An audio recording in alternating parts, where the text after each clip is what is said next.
Hi everyone, in this video I'm going to show you the ways to delete your Zebpay account permanently. In order to delete your Zebpay account permanently, you just have to follow the steps. So due to some security concern, I'm unable to use my application, so I'm just going to instruct you from a web browser. So first thing, you have to go and log in into your account. When you're logged in, then you have to go to your profile section and go to security center. As you are in the security center, you need to scroll down a bit and then you need to go to the section that says deactivate account.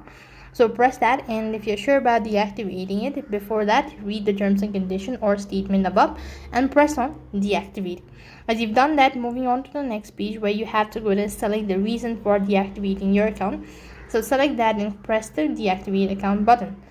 As you've done that, you'll be taken to the confirmation page where you have to enter your password, and accordingly you'll be able to see a mention statement such as within 30 days, or if you are unable to log in within 30 days, your account will be deleted permanently.